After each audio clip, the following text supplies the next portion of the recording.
The trail to Devil's Backbone wound through increasingly rugged terrain as Marcus left the relative civilization of Copper Falls behind. What had started as a well-traveled road gradually narrowed to a dirt track, then finally to little more than a game trail threading between towering red sandstone formations and forests of prickly pear cactus. The desert landscape was both beautiful and forbidding, with vast vistas stretching toward purple mountains on the horizon and an endless blue sky unmarred by even the slightest wisp of cloud. As they climbed higher into the foothills, the character of the land began to change. The harsh desert gradually gave way to scattered juniper and pine trees, and the air carried hints of mountain coolness despite the summer heat. Wildflowers bloomed in unexpected patches of color: yellow desert marigolds, red Indian paintbrush, and the delicate purple blooms of desert lupine. It was country that could sustain a man if he knew how to read its signs and respect its moods. Marcus found himself thinking about the life he'd led since the war ended 15 years ago. He'd been drifting for so long that he'd almost forgotten what it felt like to have a destination, a purpose beyond simple survival. The war had taken everything from him: his farm in Georgia, his wife Catherine, their twin daughters barely old enough to walk. When he'd returned from Bull Run with a shattered collarbone and a head full of nightmares, he'd found only graves and ashes where his life used to be. The memory of that homecoming still had the power to stop his breath. He'd walked up the familiar dirt road to his farm on a crisp October morning, expecting to see Catherine hanging wash on the line and the twins playing in the yard. Instead, he'd found charred timbers and 3 wooden crosses on the hill overlooking the ruins. Cholera, a neighbor had told him later. They'd died while he was fighting for the Confederacy, at battles whose names were already becoming legend: Manassas, Sharpsburg, Chancellorsville. He'd knelt beside those graves in the red Georgia clay, still wearing his tattered Confederate gray, and made a solemn promise to Catherine's memory.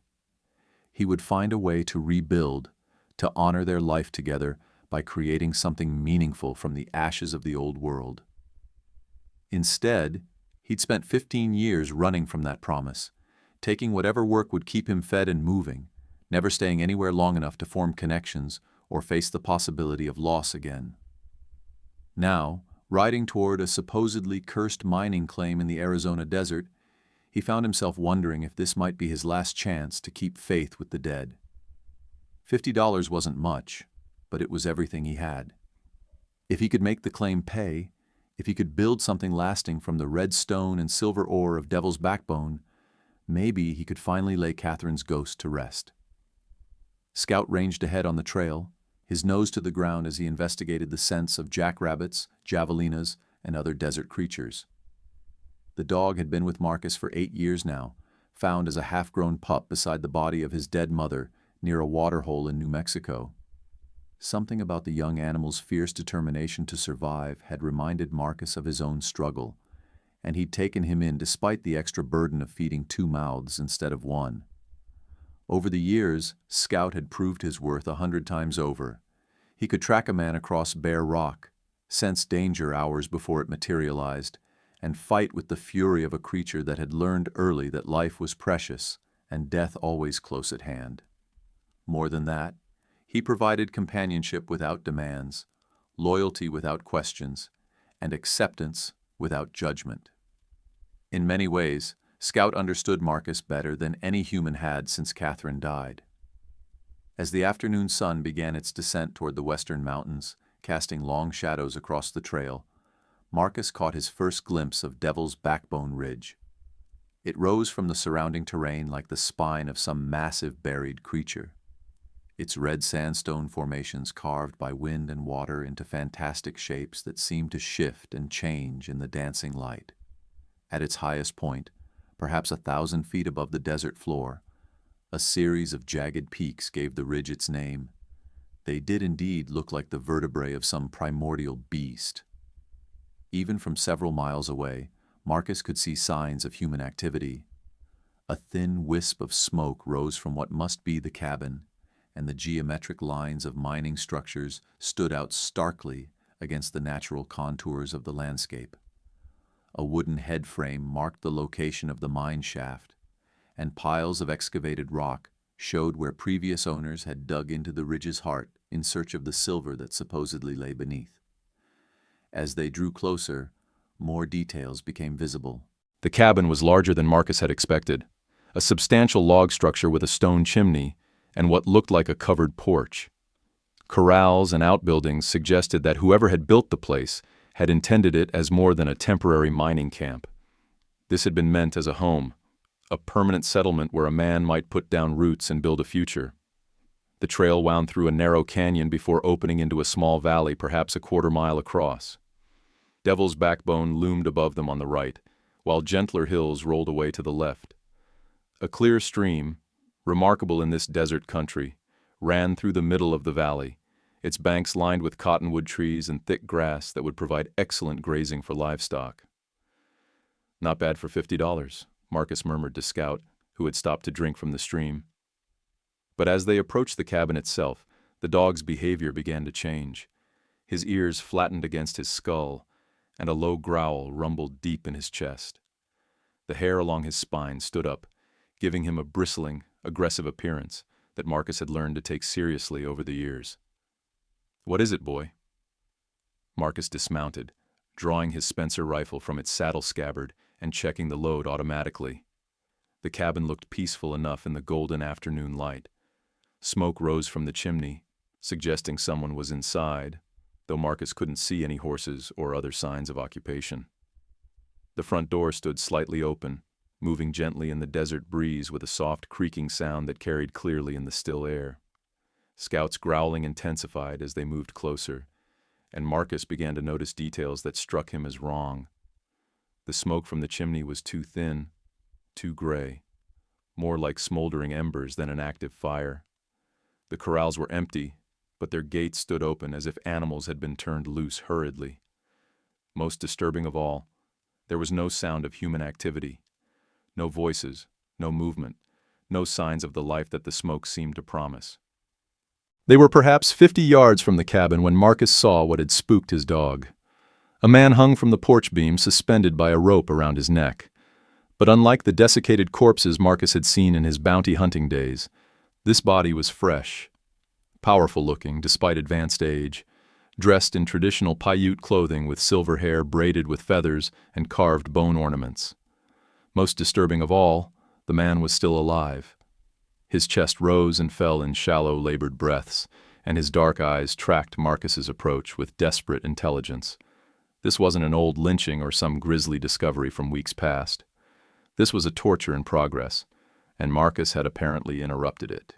He spurred his horse forward, covering the remaining distance at a gallop while scanning the surrounding area for signs of whoever had done this. The cabin and its immediate surroundings appeared deserted, but that meant nothing in country like this. A dozen men could be hidden within rifle range without leaving any obvious trace of their presence. Marcus dismounted quickly, knife already in his hand as he approached the hanging man. Up close, the victim's condition was even more appalling. His weathered face had been beaten nearly beyond recognition, with both eyes swollen shut and dried blood caking his braided hair. Rope burns around his neck showed that he'd been strung up and cut down multiple times, a torture technique designed to extract information without allowing the victim to escape into unconsciousness. The Paiute's eyes cracked open as Marcus cut the rope, and despite his condition, they burned with the fierce intelligence of a man who had survived more than his share of hardships. As Marcus caught his falling body, the victim tried to speak, blood bubbling at his lips as he struggled to form words. "Hold on," Marcus said, half carrying the man toward the $50 claim. The entire settlement of Copper Falls gathered that sweltering July morning in front of the weathered assay office, its false front casting precious little shade in the relentless Arizona sun. Summer had arrived like a furnace blast across the territory, turning the desert floor into a shimmering mirage of heat waves. But the oppressive atmosphere radiating from the crowd had nothing to do with the merciless weather beating down on their backs. Sheriff Marcus Webb stood on the sun-bleached wooden steps, his badge catching the harsh light as sweat stained his shirt, despite the early hour. Beside him, County Recorder Benjamin Cross fidgeted nervously with a deed in one weathered hand and a tarnished brass bell in the other. His usual confidence had evaporated like morning dew in the desert heat. Behind them both loomed Judge Harrison Vale, a mountain of a man whose face might have been carved from the same red granite that dominated the surrounding landscape. His steel-gray eyes swept the assembled crowd of miners, merchants, and townspeople with barely concealed anxiety, as if he expected trouble to erupt at any moment.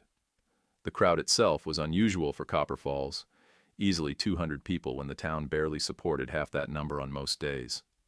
Word had spread through the territory like wildfire about today's auction, drawing curious onlookers, hopeful bidders, and nervous whispers from as far as Phoenix and Tucson. Prospectors who hadn't been seen in town for months stood shoulder to shoulder with well-dressed mine owners and railroad men. Women clutched their children closer, while men kept their hands near their sidearms. "Auction to commence for the mining claim, known as Devil's Backbone," Cross announced, his voice cracking in the desert air. 40 acres with existing shaft, cabin, and water rights. Starting bid, $50. A murmur rippled through the crowd. $50 for 40 acres was robbery in reverse. It was practically being given away. Yet not a single hand rose. The well-dressed mine owners, the successful prospectors, they all stood frozen like desert stones. Cross cleared his throat uncomfortably. "Property comes with no guarantees. Sold as is. No refunds under any circumstances." He paused, adding quietly, "Buyer assumes all associated complications." The crowd shifted uneasily. Women pulled their bonnets lower, and men adjusted their gun belts. Children were ushered behind their mothers' skirts. At the back of the gathering stood Marcus Kane, a weathered man of 38, with sun-bleached brown hair and deep-set gray eyes that had seen too much of war's cruelty. His right shoulder carried the stiffness of a Confederate musket ball from Bull Run, and beside him stood a lean coyote mix named Scout, as battle-scarred as his master. Marcus had ridden into Copper Falls just 2 days prior with nothing but his horse, his dog, a Spencer rifle, and a small pouch of silver coins he'd earned hunting bounties across New Mexico. He needed land, any land, and $50 was exactly what he could spare. "$50, Marcus called out, his voice carrying across the silent crowd. Every head turned, but instead of envy, their eyes held pity, as if he had just volunteered for his own funeral. "Do I hear anything higher?" Cross called out, his voice echoing awkwardly in the stillness. Sheriff Webb scanned the crowd, hand resting on his Colt, seemingly ready for trouble that didn't come. Judge Vale simply closed his eyes as if witnessing a tragedy he couldn't prevent. "Going once," Cross called. The silence deepened. "Going twice." A woman near the front made the sign of the cross. "Sold to the gentleman in the back. May the Lord protect you, sir." The bell rang with finality, like a church bell tolling for the dead. As the crowd began to disperse, their movements hurried and furtive, as if fleeing the scene of some terrible accident, Marcus made his way through the parting masses toward the steps. Conversations died abruptly as he passed, and more than one person stepped aside to avoid even the casual contact of brushing shoulders. He felt like a man walking to his own execution, with the assembled townspeople serving as unwilling witnesses. Sheriff Webb descended the steps to meet him halfway, his expression a mixture of professional courtesy and genuine concern. Up close, Marcus could see the man was older than he'd first appeared, probably pushing 60, with silver-streaked hair beneath his worn hat and deep worry lines etched around his pale blue eyes. "Son," Webb said quietly, his voice pitched so only Marcus could hear, "you sure about this? There's still time to change your mind before you sign anything official. No shame in backing out of a bad situation." "Bad how?" Marcus asked, genuinely curious now about what had the entire town so spooked. Webb glanced around nervously, as if checking to make sure they wouldn't be overheard. Most of the crowd had already melted away, leaving only a few stragglers and the official party on the steps. "Let's just say that claim has a history. Men have died up there, Marcus. Good men, experienced miners who knew what they were doing." "Mining's dangerous work," Marcus replied, though he appreciated the sheriff's obvious concern. "Cave-ins, bad air, all kinds of hazards. This ain't about mining accidents. Webb's voice dropped even lower. This is about things that don't have natural explanations. Things that make strong men wake up screaming in the night, if they wake up at all. Before Marcus could press for more details, Benjamin Cross called out from the steps. "Mr. Kane? We'll need to complete the paperwork if you're still committed to this purchase." Marcus approached the makeshift desk that had been set up on the assay office porch, withdrawing his leather money pouch as he climbed the weathered wooden steps. The silver dollars clinked softly against each other as he counted them out. 50 coins that represented nearly everything he owned in the world. Each one had been earned through hard, often dangerous work, and parting with them felt like bleeding. Cross accepted the money with obvious reluctance, his hands trembling slightly as he stacked the coins. "I'm required by territorial law to inform you once more that this property is sold as is, with no guarantees or warranties of any kind. The territory assumes no responsibility for any incidents that may occur on the premises." Incidents? Marcus raised an eyebrow. Judge Vale stepped forward for the first time since the auction began. Up close, he was even more imposing, easily 6.5 feet tall, with shoulders like an ox yoke and hands that looked capable of crushing walnuts. His voice, when he finally spoke, was surprisingly gentle for such a large man. "Mr. Kane, I've been presiding over territorial courts for 15 years, and I've never seen a case quite like Devil's Backbone. 4 men have owned that claim in the past 3 years. Not one of them lasted more than 6 months. The first 2 were found dead at the bottom of the mine shaft under unusual circumstances. The third simply vanished one night, leaving all his possessions behind. And the fourth." Vale paused, seeming to struggle with the words. "Jacob Morrison, the 4th owner, was found hanging from his own cabin's porch beam just last month. But here's the thing that still keeps me awake nights. When we cut him down, his feet were only 6 inches off the ground. A man of Morrison's height could have stood up and walked away any time he chose." Marcus absorbed this information while signing his name to the deed with a steel-nibbed pen that scratched against the rough paper. Maybe he changed his mind too late. "Maybe," Vale agreed, though his tone suggested he believed nothing of the sort. Or maybe something else entirely was at work up there. As Marcus completed the paperwork, tucking the deed safely inside his vest pocket, an elderly man in clerical dress approached the group. Reverend Matthias was bent almost double with age, his white hair gleaming in the harsh sunlight and his rheumy eyes clouded with cataracts. He moved slowly, but with purpose, his gnarled walking stick tapping against the wooden planks with each step.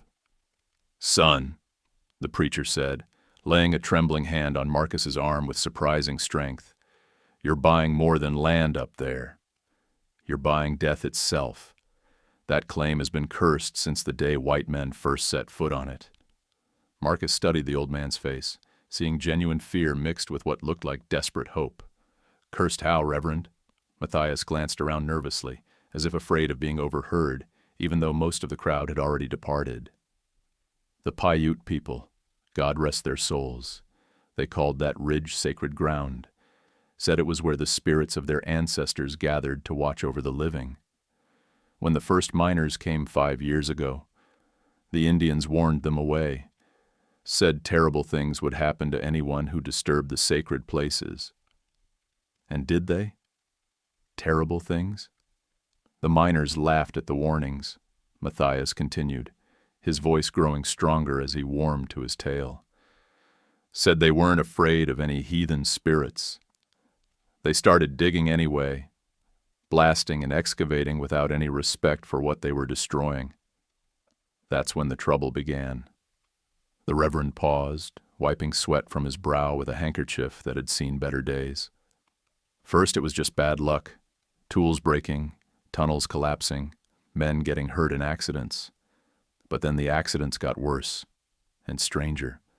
Men would go down into the shaft healthy and strong and come back up, changed, broken. Some couldn't speak for days. Others wouldn't stop talking, rambling about voices in the dark and shadows that moved against the light."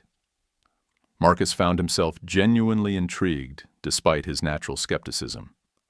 What happened to the original miners? Dead. Every last one of them. But not from cave-ins or explosions or any normal mining hazard. They died in ways that made no earthly sense.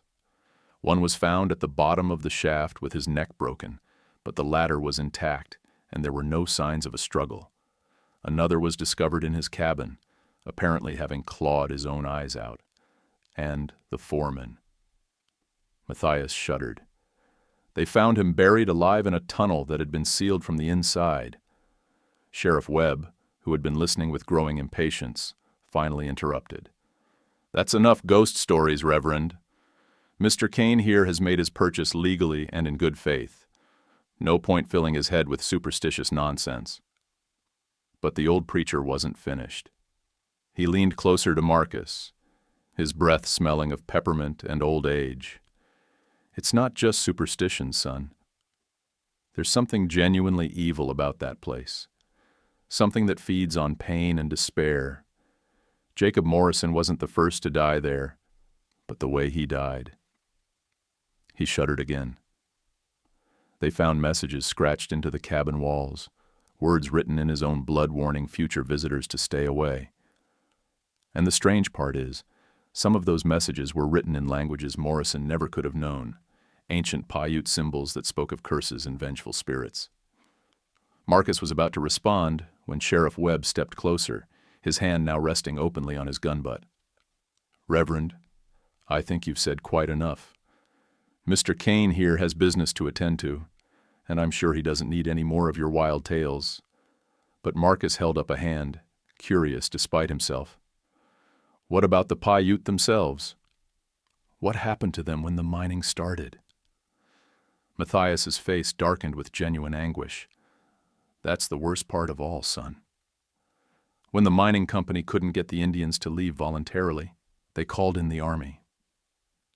Captain Ezra Dalton led a cavalry unit up to Devil's Backbone 5 winters ago, supposedly to negotiate a peaceful relocation to the reservation.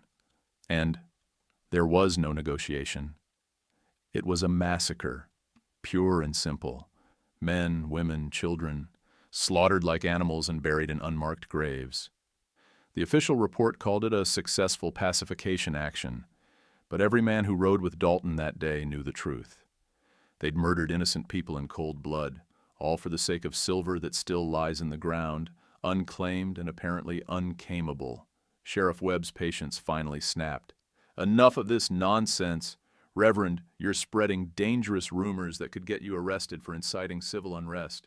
And Mr. Kane, you've got your deed fair and square. The claim is about 12 miles northeast of here, following the Old Canyon Trail. I'd suggest you get there before nightfall. These desert hills can be mighty unfriendly after dark, especially for someone who doesn't know the country." As Marcus prepared to leave, he caught sight of the tall man in the expensive black coat who had been standing with Judge Vale. Now that he was closer, Marcus could see him more clearly. The man was probably in his early 50s, with steel-gray hair beneath his silver-trimmed hat and the bearing of someone accustomed to command. His face was weathered but aristocratic, marred only by a jagged scar that ran from his left temple to the corner of his jaw. Most disturbing of all were his eyes, pale blue and cold as winter ice, holding all the warmth of a snake's gaze. "Who's that gentleman with the judge?" Marcus asked Sheriff Webb, nodding toward the man. Webb's expression darkened noticeably. "That's Captain Ezra Dalton. Used to command the cavalry garrison at Fort Mojave during what they called the Paiute Troubles. These days he works for the Central Pacific Railroad as their regional troubleshooter. They call him a claims adjuster, but everyone knows what that really means." "And what does it really mean?" "It means when the railroad has problems that can't be solved with money or legal paperwork, they send Dalton to solve them other ways. He's good at making problems disappear permanently, if you catch my meaning." Marcus studied the man with new interest. Dalton seemed to sense his scrutiny, turning to meet his gaze directly. For a moment, the two men stared at each other across the dusty street, and Marcus felt a chill that had nothing to do with the desert wind. Then Dalton touched the brim of his hat in a mocking salute and turned away, disappearing into the crowd of remaining onlookers. "Best give him wide berth, Kane," Webb advised. "Dalton's got a long memory and a short temper, and he doesn't much care for strangers asking questions about his business." Marcus nodded his understanding, then whistled for Scout, who had been exploring the interesting smells around the general store. The dog trotted over immediately, his intelligent amber eyes scanning the crowd for potential threats with the instinctive wariness of an animal that had learned to survive in dangerous territory. "One more thing," Webb said as Marcus prepared to mount his horse. "If you change your mind about that claim, and I sincerely hope you do, the territorial office will refund your money, no questions asked. Just ride back into town and ask for me personally. I'll handle the paperwork myself. I appreciate the concern, Sheriff, but I didn't come this far to turn back at the first sign of trouble. Besides," Marcus patted his vest pocket where the deed rested, "$50 is a bargain for 40 acres, cursed or not." Webb shook his head sadly. "Famous last words, I'm afraid. But good luck to you, Kane. I genuinely hope you prove us all wrong." The trail to Devil's Backbone wound through sagebrush flats and red rock canyons. As they climbed higher, Marcus found himself surrounded by landscape both beautiful and forbidding, much like the life he'd led since the war took everything from him. He'd been a cotton farmer before the conflict, with fertile land in Georgia, a young wife named Catherine, and twin daughters barely old enough to walk. When Atlanta fell and Sherman marched to the sea, he'd returned home to find his farm burned, his family dead from cholera.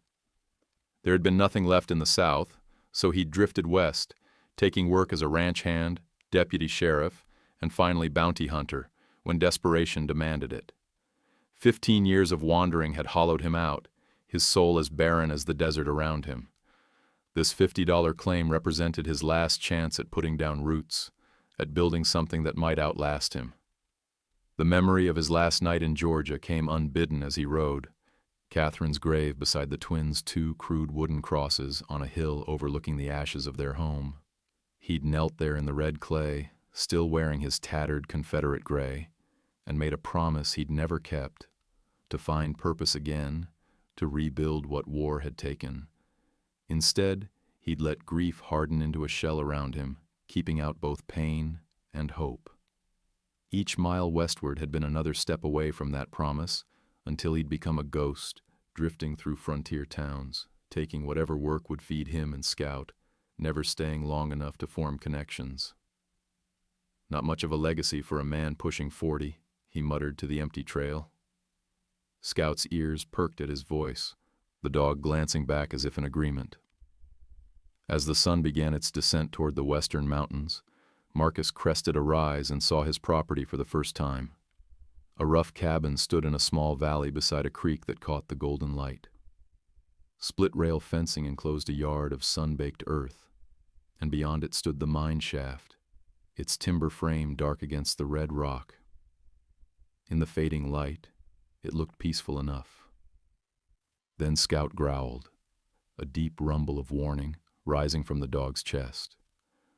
Marcus drew his Spencer from its saddle scabbard and approached cautiously. As he neared the cabin, he saw what had disturbed his companion. A man hung from the porch beam. But this wasn't some long-dead corpse. The body was fresh, powerful-looking despite being elderly. He wore the traditional garb of a Paiute elder, his silver hair braided with feathers and beads. His weathered face had been beaten nearly beyond recognition, but most disturbing of all, his chest still rose and fell in shallow, labored breaths. Marcus quickly dismounted, knife already in hand. The Paiute's eyes cracked open as Marcus cut the rope. They burned with fierce intelligence despite his condition. And something else. Recognition. "Hold on," Marcus muttered, catching the man's heavy frame as he collapsed. "I've got you." The Paiute tried to speak, blood bubbling at his lips, but only managed a whisper in his native tongue before switching to accented English. "Dalton's men wanted to know where my granddaughter hid the papers." Marcus half-carried, half-dragged the man into the cabin, kicking the door open with his boot. Inside, dust motes swirled in shafts of evening light filtering through cracked windows. The place had been ransacked. Furniture overturned, floorboards pried up, walls gouged as if someone had been searching frantically for something hidden. He laid the Paiute on the cabin's only intact piece of furniture, a sturdy wooden table, and began examining his wounds. Rope burns cut deep into his neck, and his body bore evidence of a severe beating. The man was dying. Marcus had seen enough battlefield wounds to know the signs. "Who did this to you?" Marcus asked, though he suspected he knew the answer. "I am Joseph Crow Feather," the elder replied, each word costing him tremendous effort. "Last war chief of the Devil's Backbone Band. My granddaughter, Elena. She worked with the surveyor Morrison, the one who died in the mine shaft." Marcus's hands stilled, the mine owner mentioned in the preacher's warning. Crow Feather managed a bitter laugh that turned into a wet cough. "The army lies about Devil's Backbone. They say all Paiute were relocated peacefully, but I survived. Elena survived. We scattered like tumbleweeds in the wind." His hand clutched Marcus's wrist with surprising strength. "Why are you helping me?" "You wear a soldier's bearing." "I was a soldier once, not anymore." Marcus offered his canteen. "And I never much cared for those who'd string up a man to die slow, soldier or not." Crow Feather drank painfully, water mixing with blood.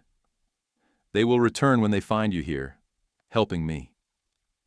Dalton wants what Morrison found." "And what was that?" "Silver. More than the mountain can hold.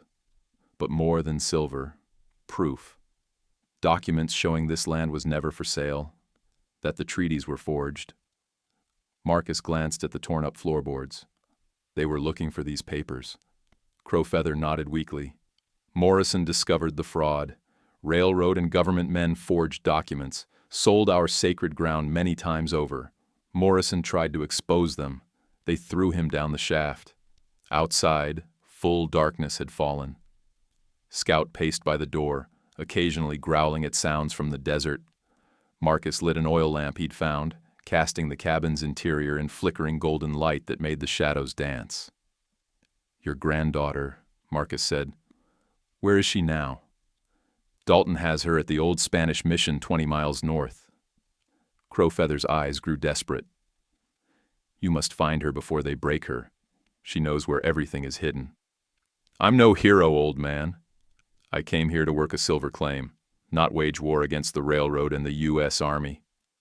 Crow Feather smiled through bloodied teeth. $50 for this claim. You think that was accident? The spirits guided you here, Marcus Kane. For a reason." His hand moved to a leather pouch at his waist. "Take this." Marcus opened the pouch, finding inside a piece of tanned hide. Upon it was drawn a detailed map marked with Paiute symbols and English notations. The mine location was marked, along with what appeared to be survey stakes and property boundaries. "Morrison made this before they killed him." Crow Feather's voice grew fainter. "Shows the real boundaries, the forged claims, worth millions, but cursed with blood." His eyes drifted to the ceiling, focusing on something Marcus couldn't see. He began to sing softly in his native tongue, a death song that raised the hairs on Marcus's neck. The melody drifted through the cabin like smoke, ancient and powerful. Then mid-verse, Crow Feather stopped. His chest stilled, the fierce intelligence in his eyes fading to glass. Marcus sat in silence for a long moment, the weight of the dead man's request heavy on his shoulders. This wasn't his fight. He'd come to Arizona to escape his past, not to charge headlong into someone else's war. A sound outside snapped him from his thoughts. Scout's growl deepened, his hackles rising. Marcus extinguished the lamp and moved to the window, peering through a crack in the boards. Moonlight illuminated 4 riders observing the cabin from a distant ridge. Even at this distance, Marcus could make out the distinctive silver conchos on the leader's hat. Captain Dalton had wasted no time in coming to check on his handiwork, only to find his victim cut down and taken inside. As Marcus watched, Dalton raised a spyglass to his eye, scanning the darkened cabin. After a moment he lowered it and spoke to his companions. They turned their horses and melted back into the desert darkness. But Marcus knew they weren't leaving, just repositioning, perhaps surrounding the property. He checked his Spencer's load and the Navy Colt at his hip. $50 had bought him more than a mining claim. It had bought him a war. Scout padded to his side, pressing against his leg in silent solidarity. Marcus ran a hand through the dog's coarse fur. "Looks like we found ourselves another fight, old friend," he murmured, "just when we thought we were done with fighting." In the stillness of the cabin, with a dead Paiute war chief on his table and killers circling outside, Marcus Kane felt something stir within him that he thought had died at Bull Run. Purpose. He moved Crowfeather's body to a corner, covering it respectfully with a dusty blanket. Then he began to barricade the door and windows, preparing for the siege that would surely come with dawn. Sleep came in fitful bursts that night. Each time Marcus closed his eyes, he saw Crowfeather's face transform into those of other dead men, Confederate and Union soldiers at Bull Run, his neighbors in Georgia, victims of violence he'd failed to prevent. And somewhere in the darkness, a young Paiute woman named Elena faced whatever torments Dalton's men were inflicting to make her talk. Sometime past midnight, Marcus gave up on rest and sat by the cabin's single unbarred window, Spencer across his lap.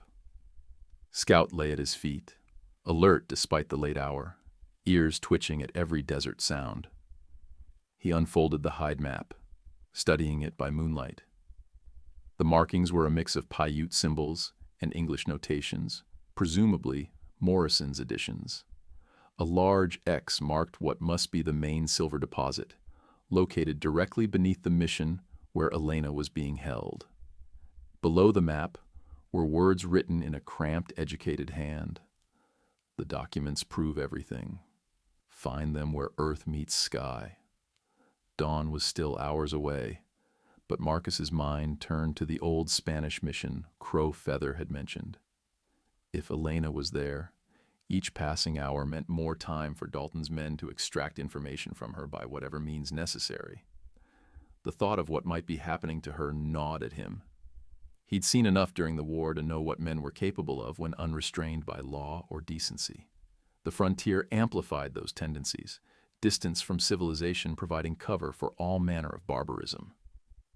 "Damn it all," he muttered, standing abruptly. Scout looked up, expectant. Against all survival instinct, something stronger than self-preservation drove him now.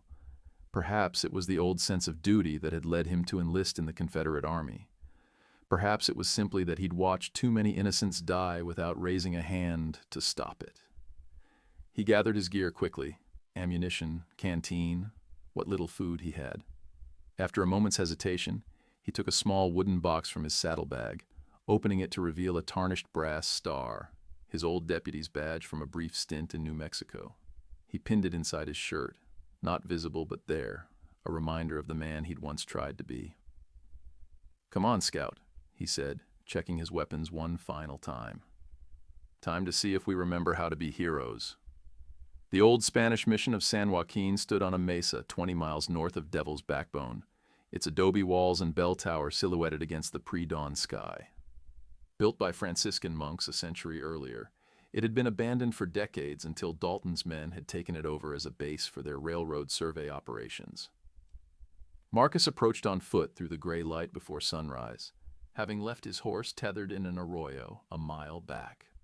Scout moved silently beside him, the dog's gray coat blending with the sage and rock. The mission appeared as first a faint orange glow against the lightening sky, campfires or lanterns burning despite the early hour.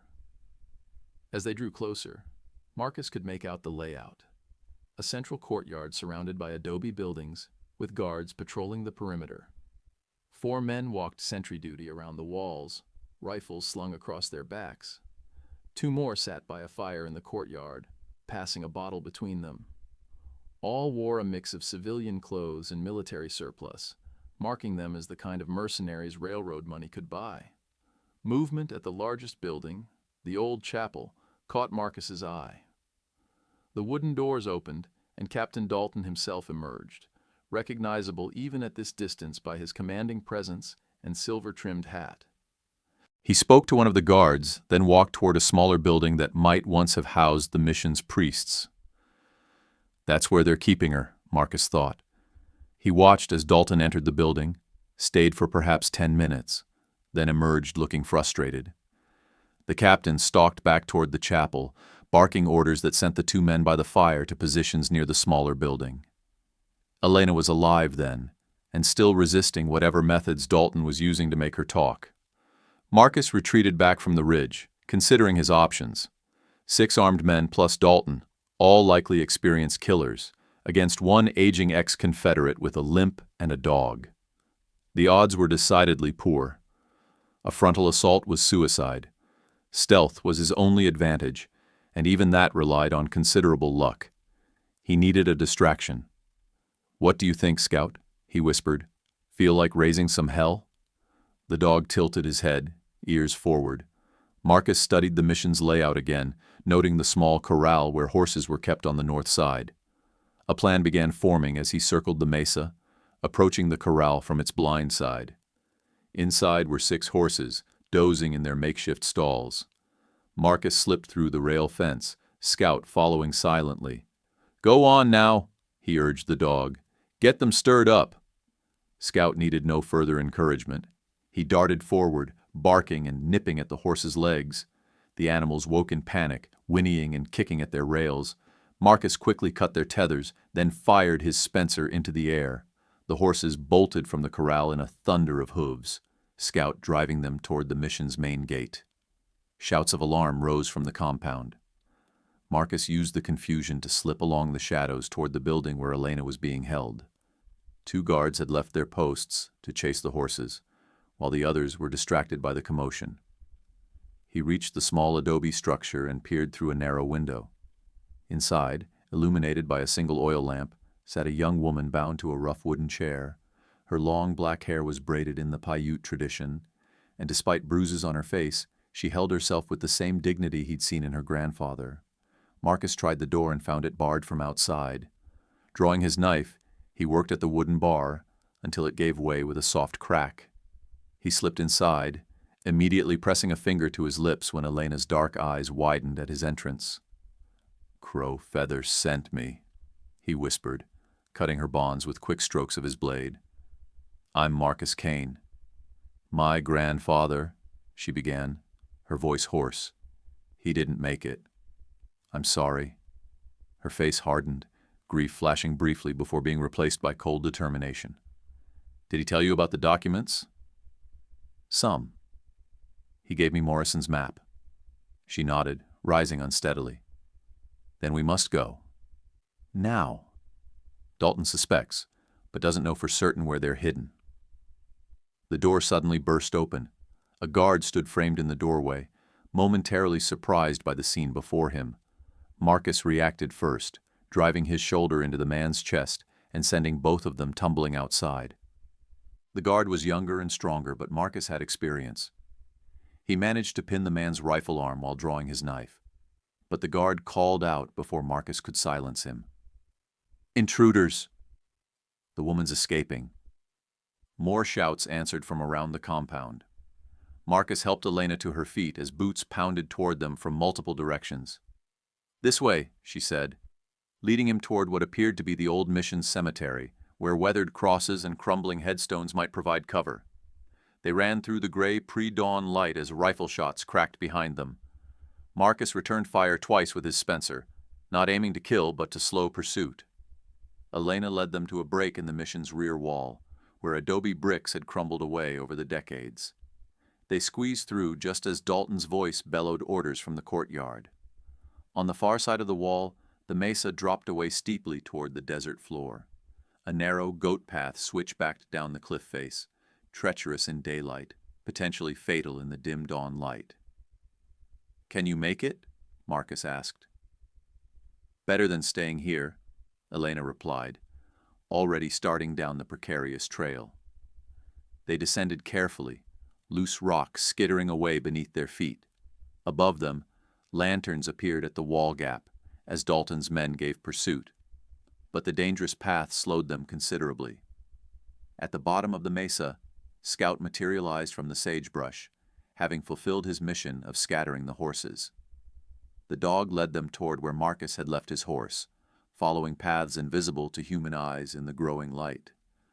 "Thank you," Elena said as they reached his mount, "for my grandfather, for coming for me." "Don't thank me yet," Marcus replied, helping her up behind him in the saddle. "We're a long way from safe."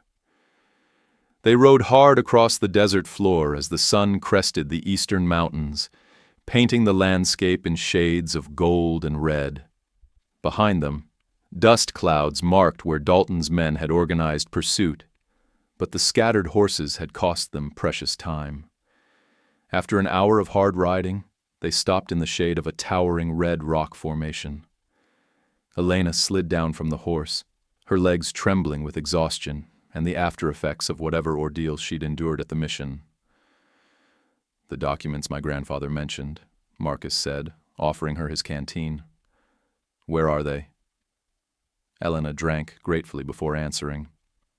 "Hidden in 3 places.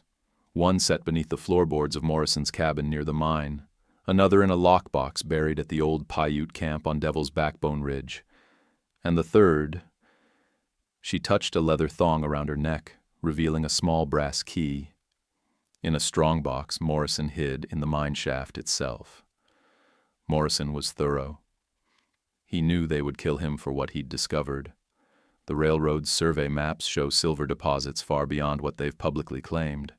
They plan to expand mining operations across the entire Sacred Valley, not just the immediate claim areas. Marcus absorbed this information. And the forged treaties? Proved that the land was never legally sold. The government officials who signed them had no authority to do so. The real treaties, signed by chiefs from 6 different bands, specifically protected Devil's Backbone as sacred ground. A distant dust cloud caught Marcus's eye. Dalton's men, closing the distance faster than expected. "We need to get those documents," he said, helping Elena back onto the horse. "All of them. Then find someone who can use them." "There's a federal marshal in Flagstaff," Elena suggested. "Thomas Garrett." Morrison trusted him. They rode toward Devil's Backbone as the morning heat began to build. The desert shimmered around them, and Marcus found himself thinking about the strange turn his life had taken. 3 days ago he'd been a drifter with $50 and no prospects. Now he was racing across Arizona with a Paiute woman, carrying secrets that could topple powerful men. The mine shaft came into view as they crested a ridge. The cabin looked exactly as he'd left it, but Marcus noticed something different. Fresh horse tracks in the dust around the building. "Company," he muttered, drawing his Spencer. Elena peered over his shoulder. "Dalton's men? Maybe. Or maybe someone else interested in our claim." They approached cautiously, leaving the horse tied to a mesquite tree some distance away. Scout ranged ahead, nose to the ground, reading the story told by scents and tracks. The cabin door stood slightly ajar, when Marcus was certain he'd barred it before leaving. Inside, they could hear movement. Someone searching through the debris left by the previous ransacking. Marcus crept to the window, Elena beside him. Through the cracked glass, they could see a man in a dusty suit, methodically examining the torn-up floorboards. He was tall and lean, with graying hair and the precise movements of someone accustomed to detail work. "That's not one of Dalton's men," Elena whispered. The man looked up suddenly, as if sensing their presence. His face was intelligent, with keen blue eyes behind wire-rimmed spectacles. When he saw them at the window, he raised his hand slowly, showing he held no weapon. "Mr. Kane?" he called. "My name is William Morrison. Jacob Morrison was my brother." Marcus and Elena exchanged glances before Marcus opened the cabin door, keeping his rifle ready. "You have proof of that claim?" Marcus asked. William Morrison reached slowly into his jacket, producing a daguerreotype showing 2 men who bore a strong resemblance to each other. This was taken in Denver 2 years ago, before Jacob came to Arizona. Elena studied the photograph, then nodded to Marcus. "The eyes are the same." "Why are you here?" Marcus asked. because my brother sent me a telegram before he died. Said he'd discovered something important, something dangerous. When I arrived in Copper Falls yesterday, I learned about the auction, about you buying this claim. Morrison's expression hardened. I also learned how Jacob really died, thrown down the mine shaft after someone broke his legs. Elena gasped. The shaft? You know where he hid the documents, Morrison continued. Jacob mentioned you in his letters, Miss Crowfeather. Said you were helping him document the illegal surveys. The sound of approaching horses cut short their conversation. Through the window they could see dust clouds approaching from two directions, Dalton's men from the north and another group from the south. We're trapped, Elena said. Marcus studied the approaching riders, counting at least 8 men total. Too many to fight, too open ground to run. The mine shaft, he decided. If Morrison hid documents down there, maybe there's another way out. They gathered quickly, Marcus's rifle and ammunition, Elena's hidden map, and Morrison's leather satchel containing his brother's papers. As they left the cabin, the first rifle shots cracked across the desert, bullets thudding into the wooden walls. The mine shaft yawned before them, its timber frame dark against the red rock. A rope ladder descended into blackness, with mining equipment scattered around the entrance. Jacob's body?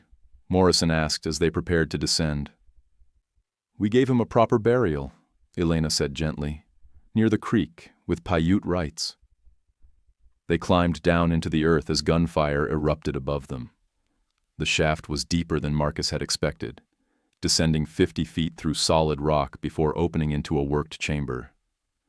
Their oil lamps revealed the marks of pick and shovel, along with something else. A wooden strongbox sitting on a natural rock ledge. Elena's brass key fit the lock perfectly. Inside were papers, surveys, and most importantly, original treaties bearing official government seals. This is enough to bring down the entire conspiracy, Morrison said, examining the documents. Railroad executives, territorial officials, even congressmen in Washington. A voice echoed down the shaft from above. Kane! I know you're down there. Captain Dalton, his words carrying clearly in the still air. Send up the woman and the papers, and I might let you live. Marcus called back. How about you come down here and discuss it like a gentleman? Dalton's harsh laughter echoed off the rock walls. I think not. Fire. Smoke began drifting down the shaft. They were burning something at the entrance, trying to smoke them out. There has to be another way, Elena said, examining the chamber walls by lamplight. Morrison was studying his brother's notes. Jacob mentioned a connection to the old Spanish mine workings. The priests had mining operations here centuries before the American claims. They searched frantically as the smoke thickened. Elena found it first, a narrow passage behind a fall of loose rock, barely wide enough for a man to squeeze through. This way, she called, disappearing into the opening.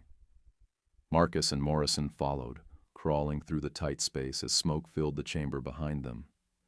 The passage seemed to go on forever, winding through the mountain's heart before finally opening into a larger tunnel. Spanish construction, Morrison noted, examining the precisely cut stone walls. This connects to their main workings. They emerged an hour later from a concealed entrance on the far side of Devil's Backbone Ridge, the strongbox and documents secure. Behind them, smoke still rose from the mine shaft where Dalton's men waited for their surrender. Flagstaff is 2 days' ride, Elena said, shading her eyes against the desert sun. 2 days with Dalton hunting us every mile, Marcus added grimly. Morrison checked his pocket watch. The eastbound train stops in Flagstaff tomorrow evening. If we can reach Marshal Garrett by then, these documents can be on their way to Washington by morning. They had one horse between 3 people and the most dangerous 48 hours of their lives ahead of them. But for the first time since Marcus had paid $50 for a mining claim, he felt something like hope. The documents they carried weren't just evidence of local corruption. They were proof of a conspiracy that reached the highest levels of territorial government. Senator Clayton's letters to Captain Dalton discussing the Paiute problem and how to circumvent federal treaty obligations. Governor Wilson's orders to falsify survey reports. Railroad executives planning to claim mineral rights across the entire Sacred Valley. "This will destroy them all," Morrison said with satisfaction as they prepared to leave the ridge. "Only if we live to deliver it," Marcus replied, scanning the horizon for dust clouds. They set out across the desert as the sun reached its merciless zenith. Three unlikely allies bound together by their shared quest for justice. Behind them, Captain Dalton's men continued their search of the mine workings, unaware that their prey had already escaped through passages older than the United States itself.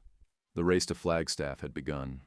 The desert heat was merciless as they made their way east toward Flagstaff. With 3 people sharing 1 horse, they were forced to walk much of the way, taking turns riding only when exhaustion threatened to overcome one of them. Scout ranged ahead, alert for any sign of pursuit. By late afternoon, they had covered perhaps 8 miles, not nearly enough to stay ahead of mounted pursuers for long. The landscape around them was unforgiving red rock and alkali flats, with little water and less shade. "We need to rest," Elena said, stumbling slightly as they walked. The ordeal at the mission had taken more out of her than she'd admitted. Marcus found a small overhang that offered some protection from the sun, and they collapsed gratefully into its shade. Morrison pulled out his brother's map, studying their route with growing concern. "At this pace, we'll never reach Flagstaff in time," he said. "The train won't wait, and if we miss it, the next one isn't for a week." "Then we need horses," Marcus replied, though he knew the impossibility of what he was suggesting. They were in the middle of nowhere, with Dalton's men controlling every settlement within 50 miles. Elena had been quiet, studying something in the distance. "There," she said, pointing toward what looked like empty desert.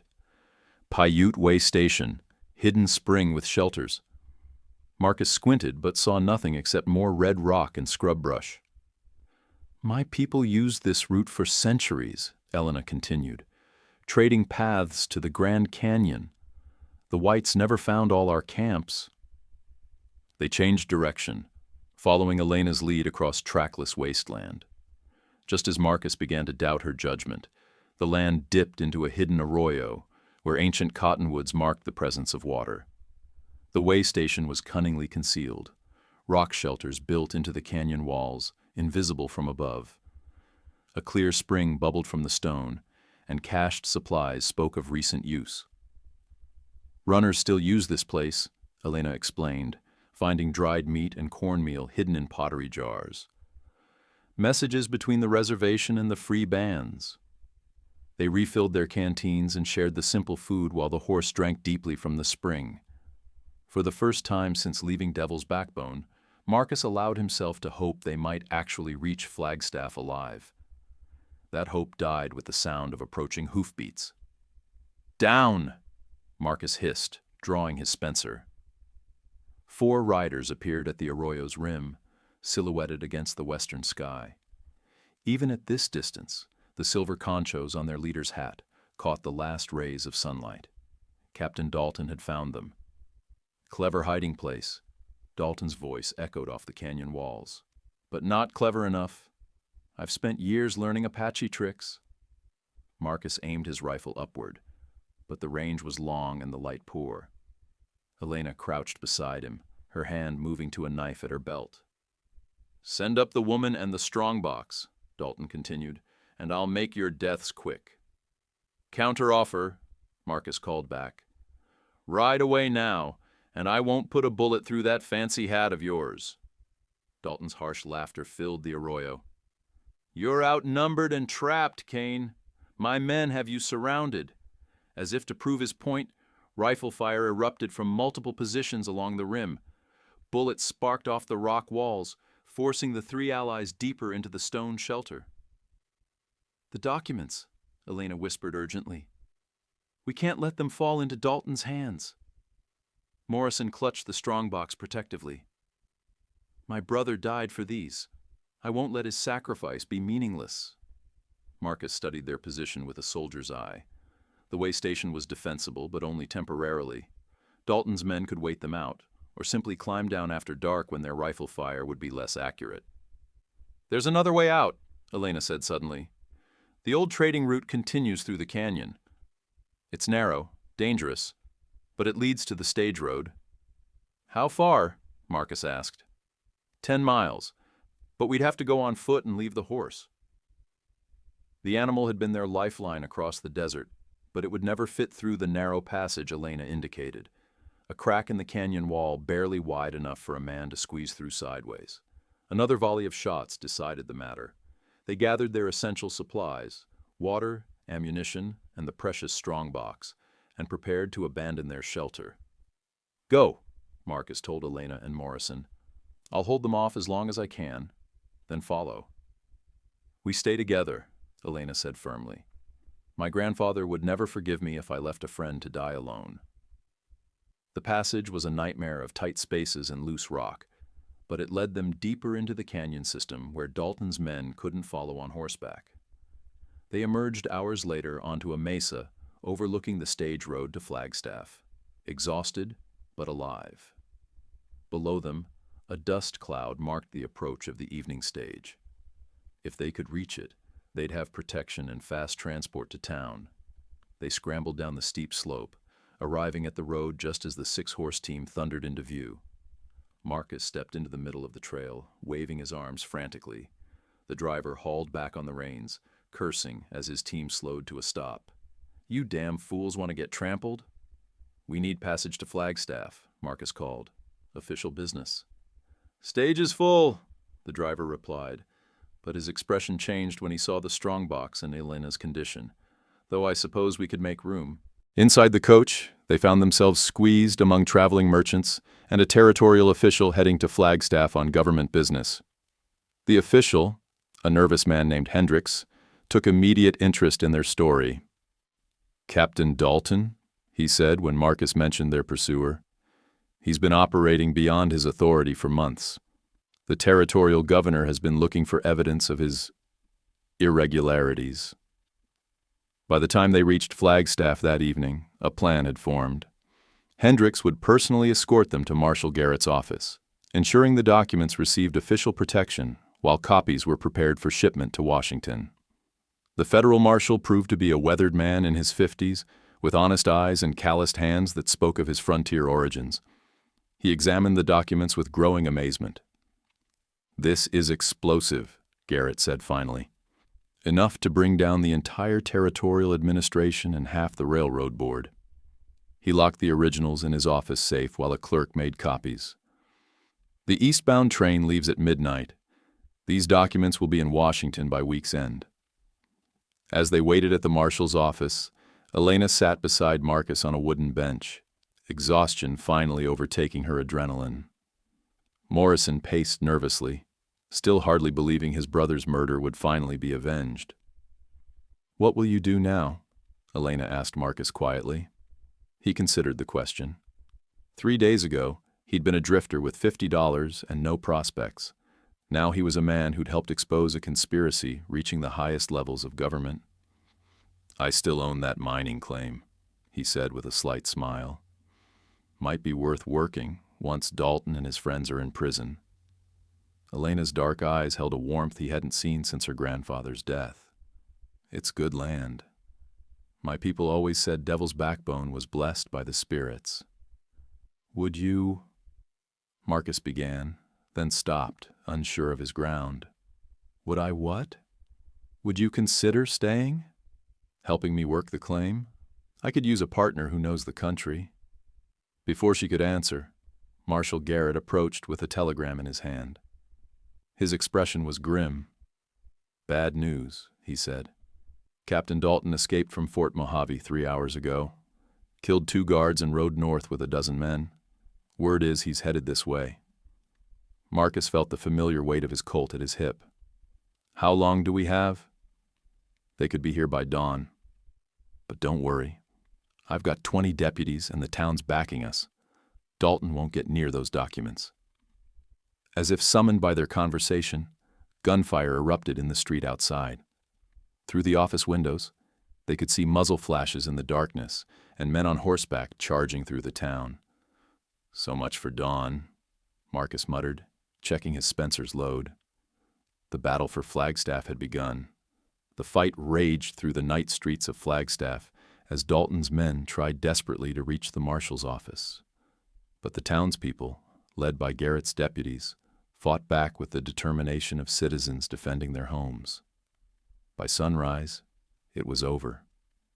Captain Dalton lay dead in the dusty main street, his silver-trimmed hat trampled by horses and boots. His surviving men were either captured or fled into the desert.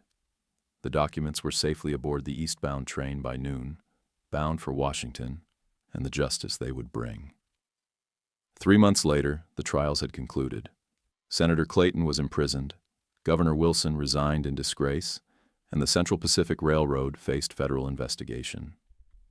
The Paiute people were awarded compensation and the return of their sacred lands, including Devil's Backbone. Marcus stood outside his rebuilt cabin, watching Elena tend the vegetable garden she'd planted near the creek. The silver mine was producing modestly, enough to support them both and the small Paiute community that had returned to the valley. "Any regrets about that $50 investment?" Elena asked, joining him as the sun set over the desert mountains. Marcus thought of Crow Feather, of Jacob Morrison, of all the lives that had been lost to greed and ambition. Then he looked at Elena, at the peaceful valley, at the future they were building together.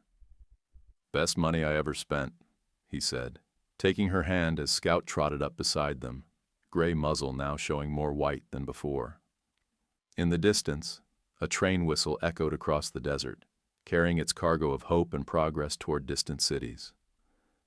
But here, in Devil's Backbone Valley, Marcus Kane had found something more valuable than silver or gold. He'd found redemption, purpose, and love. The $50 claim had cost him everything he'd once been, and given him everything he'd never dared hope for.